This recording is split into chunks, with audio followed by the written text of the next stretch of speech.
Okay, it looks like I'm recording everywhere I'm supposed to be recording. This morning was a bit of a mess. So, introduction to weather. I don't want to say this PowerPoint is all over the place, but it's really, truly in an introduction. The problem, if we needed to pick out a problem with it, is that for the most part, we really never dig back in any deeper into any of these topics than they're covered right here. I do have an energy in the atmosphere where we talk about a little bit of this again. But for the most part, we're going to talk about clouds, introduce clouds, tell you the types of clouds, and then talk about precipitation, and then talk a little bit about rainbows, and we're done. And that kind of leads us into the energy conversation. So it never gets too deep into anything, and that's where this is 2 chapters in your textbook. And you'll see the stuff if you find yourself reading the chapters, which I recommend. You'll see the stuff I chose to leave out, and it's, for the most case, some pretty heavy stuff, where they start talking about upper level circulations and isobars and all that stuff, and the bigger systemic sort of stuff. And we have a class, meteorology, that goes into great depth into that stuff. So yeah, this is really kind of just the stuff that you're most likely, as I said, afraid, everything you ever want to know, but we're afraid to ask. But if you guys have questions as we go through this, and you folks at home, you have to email me after the fact, but feel free, okay? Because I probably will leave you hanging on a few things. So what is weather? Well, that seems pretty self-evident. We were just grumbling about the weather. If it were one of the warmer semesters, we might be grumbling too. So it is February. And folks here in front of me on campus, what is one of the aspects of what we would call the weather that we were just grumbling about? Snow. All right, does snow fit into something you see on the board there? Precipitation, good. For some of you, it might be a little too what out there, in addition to snowy? Cold. All right, does cold fit into one of those things there? Temperature, good. And did I hear windy? No, I didn't hear windy? Okay. But somebody might have said that it's too windy. Well, yeah, that obviously fits into one of those as well. But what if it was July? Okay, so we could still complain about the temperature. Could we complain about the precipitation in July? Or the lack thereof. Good. That's what I was actually fishing for. All right. And yeah, maybe the winds periodically. So the weather is really what we describe as a combination of 3 characteristics, 3 actions, 3 things, 3 conditions: the wind, the temperature, and the precipitation. And for the most part, yeah, it looks like we're grumbling. We're never happy, right? It's either too much or too little. So we all want that 3 bears situation there where it's just right. Just enough precipitation where the grass doesn't catch on fire. Just warm enough where you don't break a sweat walking across the street. And a nice cool breeze for when you do. What is wind? Never really pondered that one. What is wind? Can anybody put that into words?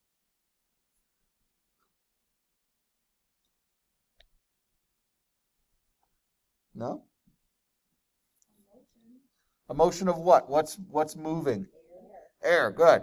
Wind is air moving from one place to another. Okay? Wind is air moving from one place to another. What is temperature? We might have given you a definition. Well, how hot or how cold it is, that's very true. Did we give you the actual real definition? I can't think if it came up this semester yet or not. I don't think it did. Technically speaking, temperature is a measure of molecular speed of air molecules or of whatever you happen to be measuring the temperature of. How hot or how cold is exactly what we're used to saying. So let's take just a guess here if we could. If something is moving very fast and you had to choose hot or cold, what would you pick? Hot, good. And if something is moving very slowly, that would be a cold molecular speed. And in that, with regard to that, absolute zero makes sense if you remember the word absolute zero from your past. All right, absolute zero is the absence of molecular movement. I always thought, I had it backwards when I was a student. I thought it was so damn cold that even the molecules can't move. Not exactly. Not exactly. It's that the molecules have stopped moving, therefore it's cold. Temperature's weird. It's a perception. You have to touch it to know that it's there. Temperature's really kind of neat stuff.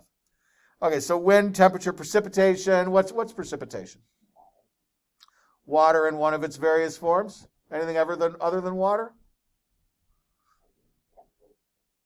Who? Yeah, no, ideally not then. Yeah. Ideally not. So just water in its various forms falling out of the sky. Never really tried to define temperature before. This is something new I'm doing this semester.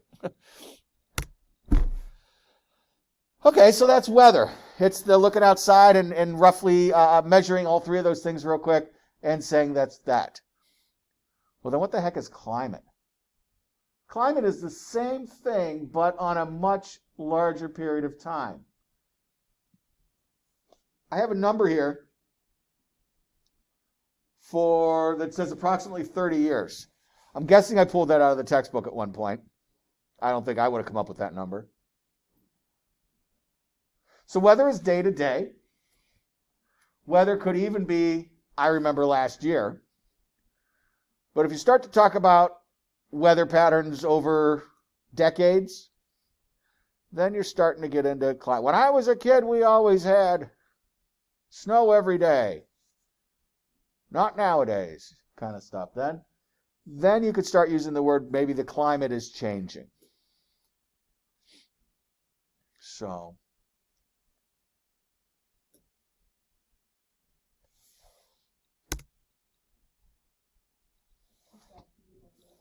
yeah. And again, you guys, if it isn't posted yet, in fact, I know this isn't posted yet, you guys will certainly have access to these. You do not need to copy every single word down.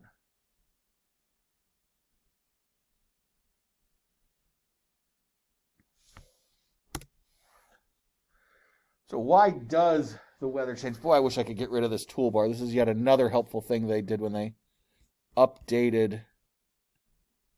Hey, it went away. So why does the weather change? Basically, this is a bit of a oversimplification. The wind moves different air masses around. All right, the wind moves different air masses around.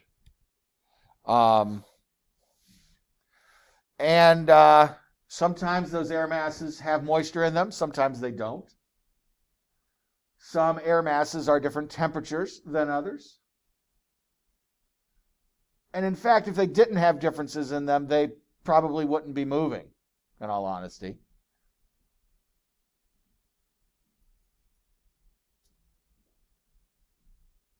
But there's always one air mass somewhere that's different than the others, and it's going to push something out of its way, and everything kind of has to shuffle around and make room for it.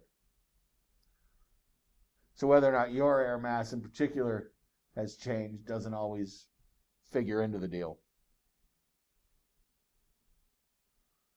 One of the things that you probably know is that the sun heats up the Earth differently at different times of the year. And even during the same time of the year, the sun doesn't always heat the Earth evenly, depending on where you are.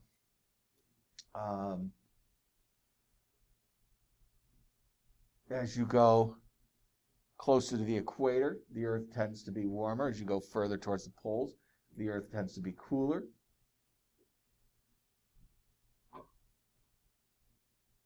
And that's totally separate from seasons. It's true and constant throughout seasons, but just in general, those latitudinal variances exist. And then the seasons, which is the Earth revolving around the sun, they play yet a different aspect. And something else that's missing out of this conversation. Typically, I do a PowerPoint before we get to this one.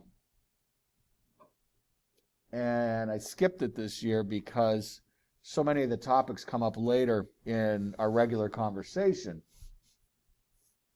But I see that, for example, the explanation of seasons would have been helpful at this point in the game. We may have to interject with that at some point.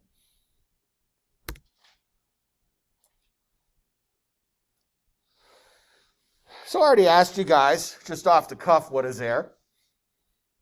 And you had a pretty awesome answer. All right. We could polish it up a little bit. Again, it didn't necessarily need polish, but we could formalize it. Collection of gases held to the earth by gravity.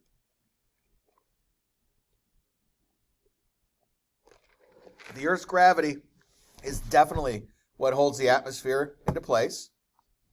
The atmosphere is our air, and it is a mixture of a variety of elements or molecules. Remember the difference between element and molecule? Elements are single, molecules are compounds or multiple.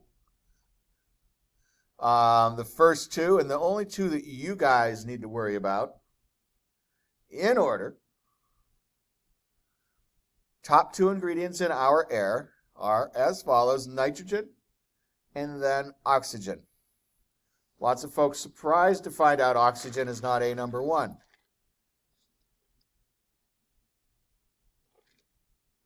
In fact, it's number two by a long shot.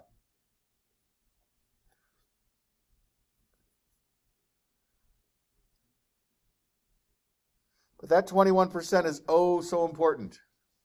That's what Mother Nature set it at, and that's what you've evolved to work at. You bump that up to 22, or bump it down to 20, and things get kind of weird kind of quick.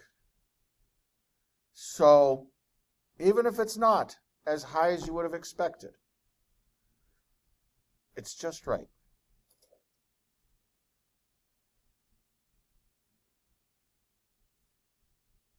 Something else to think about, going back to our first lab assignment that we never really talked about too much.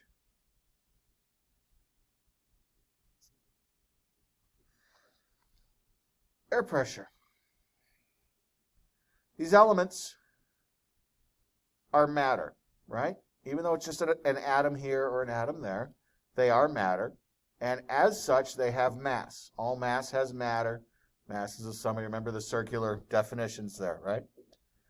So even though you can't see it, even though you push your hand through it every moment of every day, there's a weight, if you would. There's a mass to these air pockets that are moving around. And that's what air pressure is. Let me see what I have for a slide about it before I explain too much. Yeah, there we go. I do have a slide for it.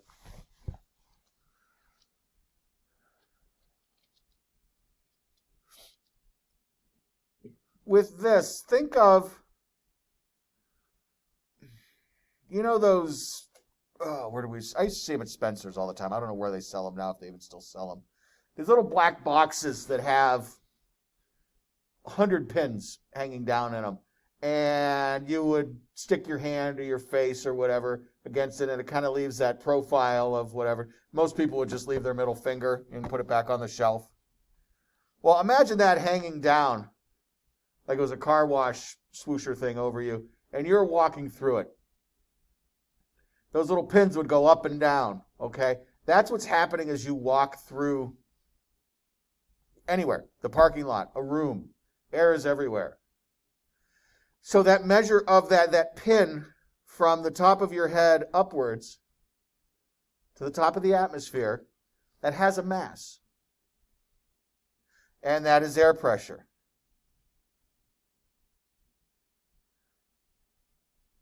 I rounded here. I can't believe this has a rounded number in it. Pretty sure it's 14.7 pounds per square inch for normal air pressure. I'm not sure why I rounded this.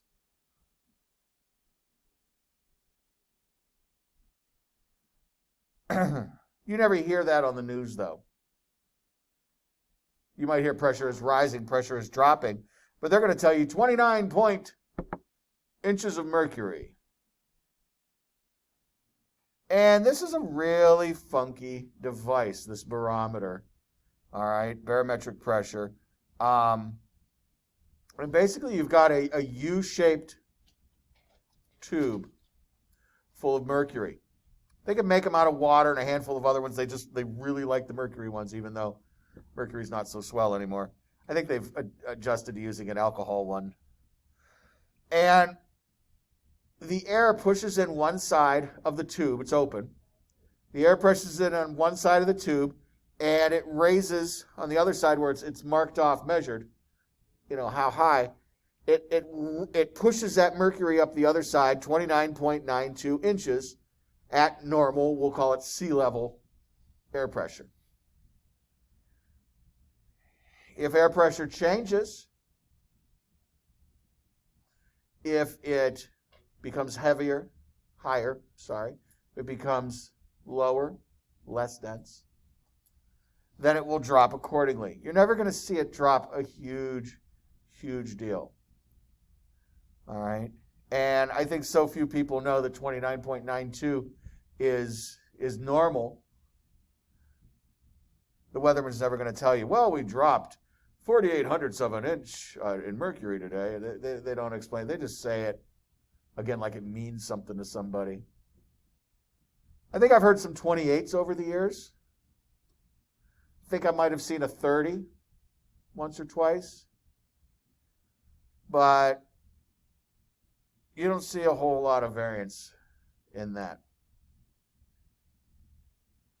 Let's take a moment. What do we know about air? Just walking in the door here today, 6 slides in, presumably never had a weather class in your life. What are some things we could do to an air parcel, an air mass, to change? Oh, Siri's going to help me here, huh? Every so often she just responds to me. I don't know why. To change the pressure in an air mass. Can you think of anything?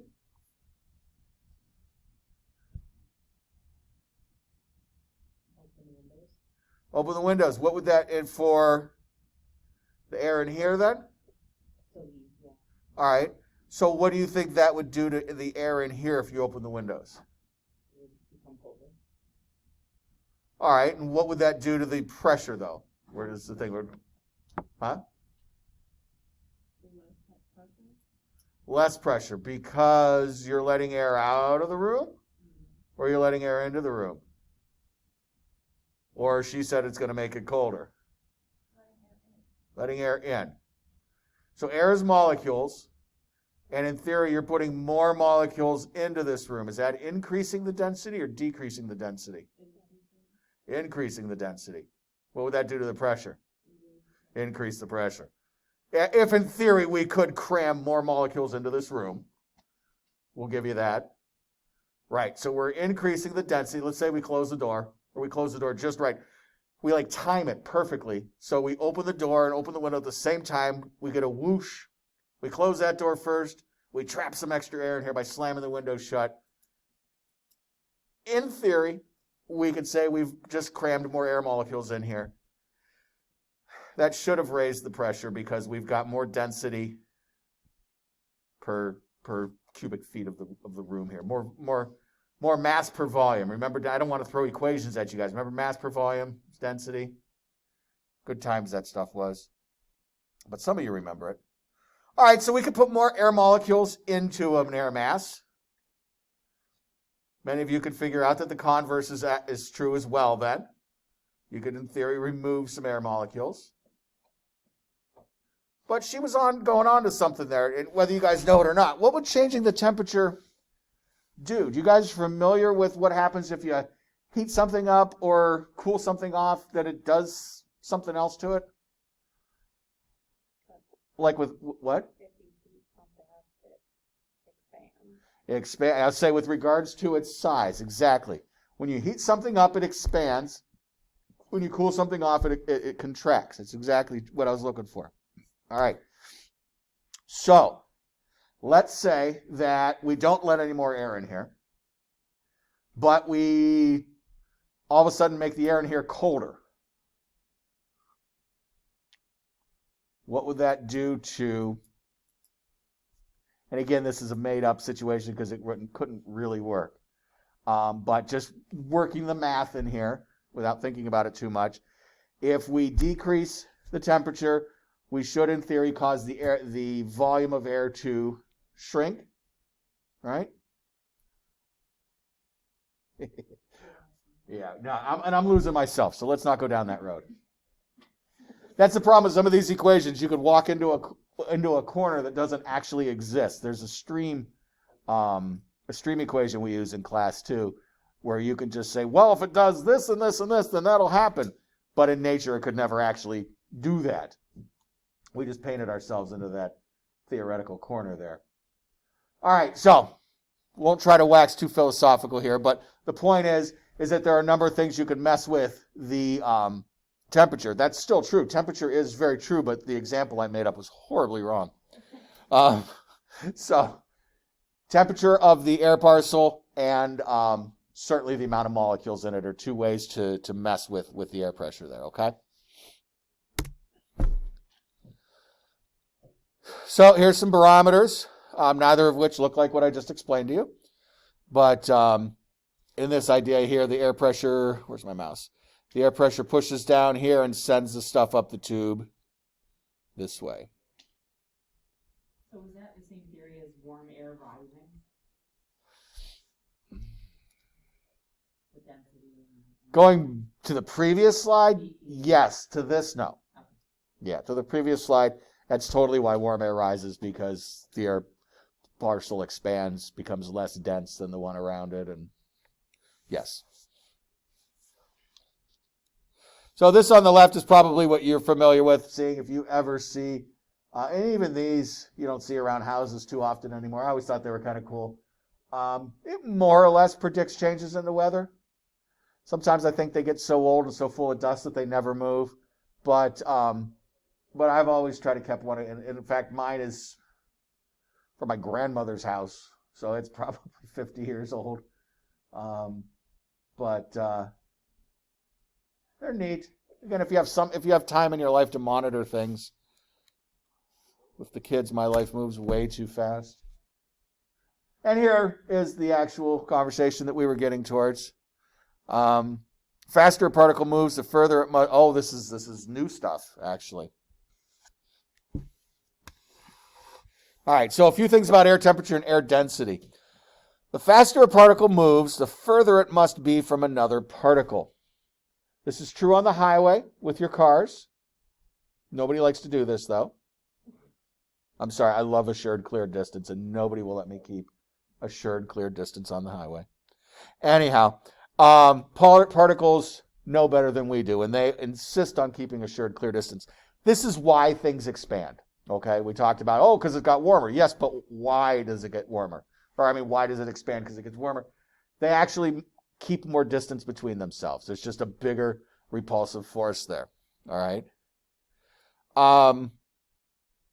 So you're going to have less molecules in a given volume of warm air than you have in the same volume of cold air. You can pack more in when it's cold because they like to be closer together.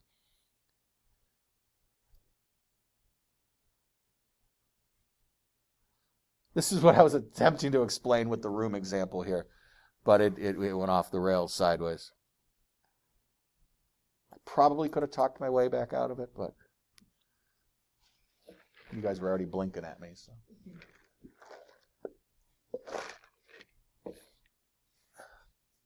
This is hard to picture. Talking about air masses is tough stuff. I usually, when we're talking about air masses, draw just a little fluffy cloud, okay? What we're talking about here, though, you have to imagine that it's not one little fluffy cloud. It's reality where it's just a solid sheet of air across the sky, all right? You don't have those individual little, well, you have fluffy clouds, but they're not the air masses. The air is just the air. It's out there. And in this case, you're actually losing particles to the surrounding masses because, as it warms up, because they want more space in them. That's the only way you could decrease the mass in your volume. In other words, it still lands, we'll give you the room example here again. The air mass still goes from the left side of the room to the right side of the room, but the air, if it expands so much, it will leave the room, leaving you less particles in the room, if that makes sense. Okay, the volume stays the same. We talked about it backwards. We talked about the air mass expands. I talked about it like volume was changing. All right. It's not exactly what goes on, but when you draw the little fluffy clouds as your examples, that's the only way you could explain that then, is your cloud gets a little bigger. There's two ways to change the density, change the volume or change the amount of matter in it.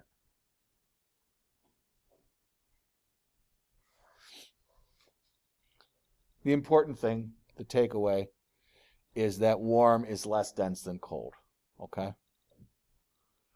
If I had you writing essay questions, then you'd want to worry about the why more.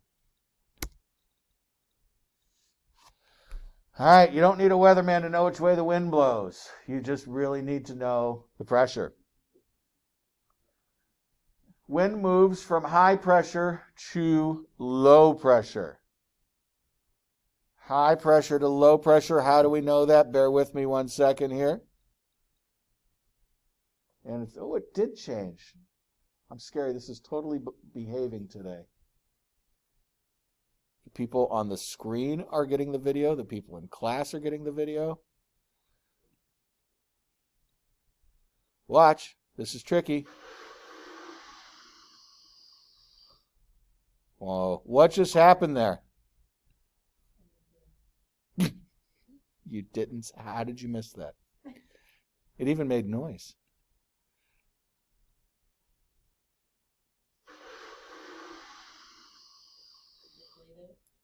The balloon deflated. Why? Because they let the air out. Because the previous slide.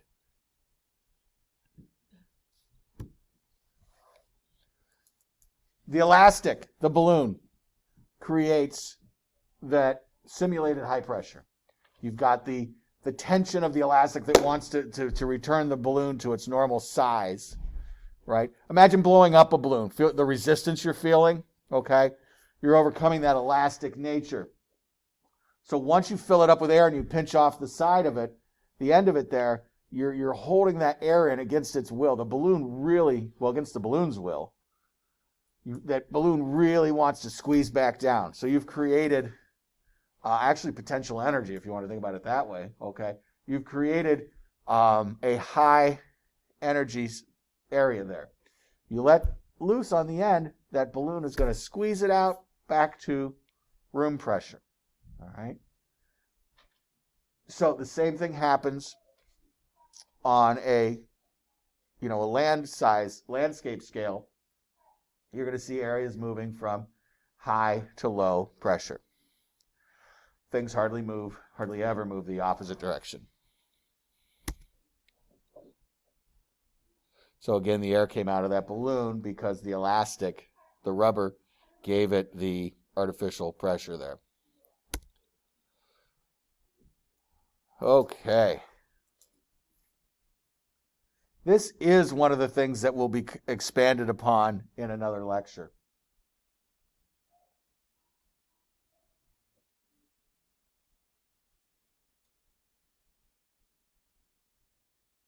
And real quick, I just want to sneak ahead and see if I have a... No, I don't have a whole lot on it. Okay.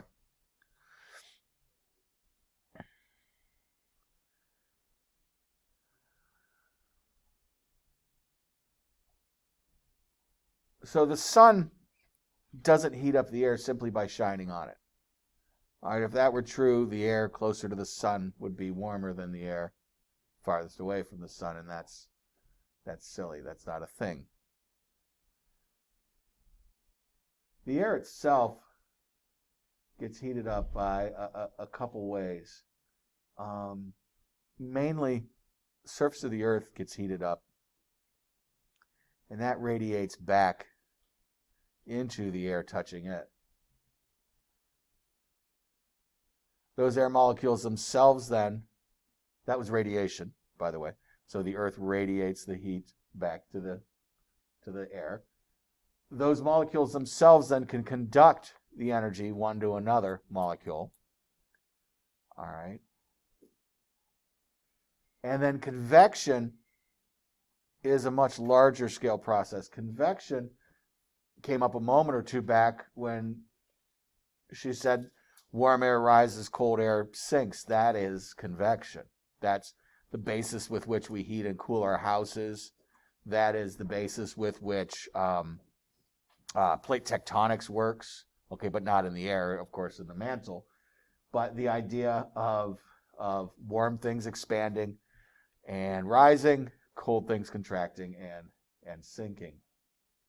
All right. Through these three functions, the air gets heated up at the surface. Now, again, something you'll hear a bit more about later. This is a losing deal. All right. The earth spins. The sun doesn't shine on the same half the entire day. That's good for the earth, but with regard to an energy budget, it's not so good because it radiates 24 hours a day, even though it only absorbs for, at the best, 12 hours a day. So it's constantly radiating off more heat than it potentially could have absorbed. And again, that's kind of important if you think about the overall balance of things and the assumption that Mother Nature has things set the way she wants them set. We have the temperatures, we have the climates we have today with that occurring. So this is why they get a little nervous when we have extra carbon dioxide in the atmosphere. Carbon dioxide is an insulator, and that stops some of the radiated heat from escaping. It causes a net buildup, which again, on days like today, doesn't sound like such a bad thing, but big picture, not so good. Not so good.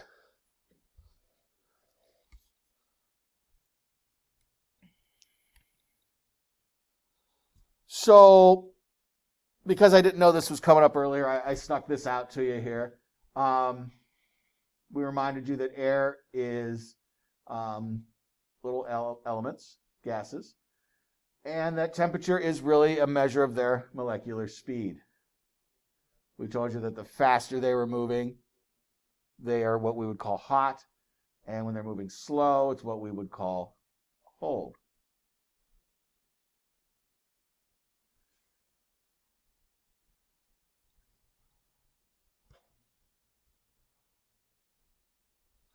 And now we're completely and utterly changing gears here. Actually, let me pause the recorder here for the folks at home like shorter videos, I'm told.